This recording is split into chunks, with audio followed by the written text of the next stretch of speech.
Es gribu, lai jūs sadalīties pāros 4 jautājumi. Vārds, no kurienes es esmu, kas man lampā tik tālu ir paticis. Kāds ir mans izaicinājums lielākais ar hibrīdo darbu? Ar darbu mūsdienās varat paplašināt šo tēmu, kā jūs vēlaties. Vakar mēģinājām sarunu akvāriju un lieso kafiju. Pēc spējas, tātad viņā var apspriest jebkuru tēmu, tikai tas notiek savādi.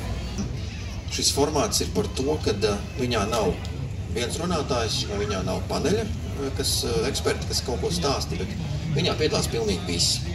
Pirmā loma tu vari kļūt par mazās sarunas līderi, vai tādu iniciatoru, piemēram, hibrīdā darba kaut kādu konkrētu lietu. Otrs, tu vari būt vienkārši klausītājs tajā mazajā grupā, baigi neiespringt.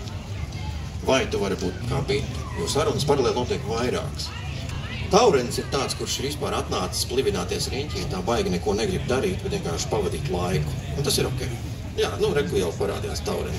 Un ko tās divas pēdas vidū nozīmē?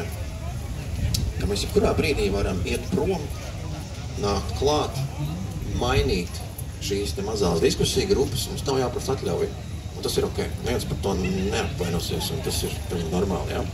Kas atnāk, ir tie īstie, tā šauc šis princips numur 1. Un varbūt tā, ka citiem neinteresē šī tematika, vai jums neviens neatnāk. Un tas ir arī ok. Un tad jūs ejat kaut kur citur, ja? Kad sākas ir īstais laiks, jā, mums ir kaut kāds grafiks šeit. Kādreiz ir kaut kas nokavēties vai kā, jā, un tas ir normāli, jā? Nevajag uz to iespringt. Tad, kad beidzas, tad beidzas. Varbūt tas saruna ir tik interesanti, ka gribas turpināt viņu. Un tad var runāt visu dienu vai visu atlikušo laiku, un varbūt vienīgais jāatbrīvo vēl papildus vieta, bet kas notiek tajā sarunā, tas ir vislabākais, kas varēja notikt.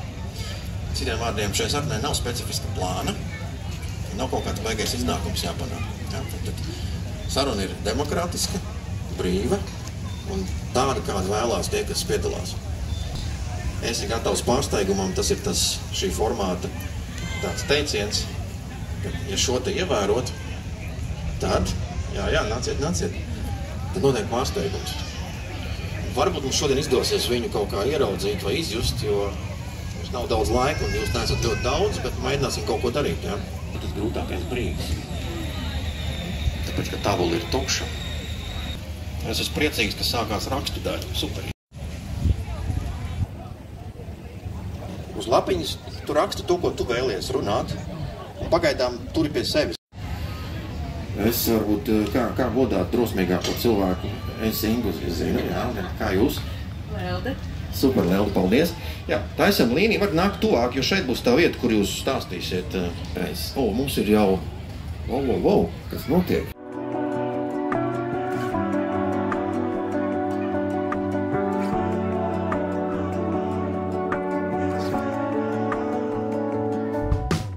Šāds formāts strādā tur no dažiem desmitiem, un tas tāds pats mazākais līdz vairākiem simtiem cilvēku, ja? Tā kā ļoti viegli mērogojās. Lai veicās ar atlikušo festivālu, tā kā mums pat ir brīvs laiks vēl. Pārējais.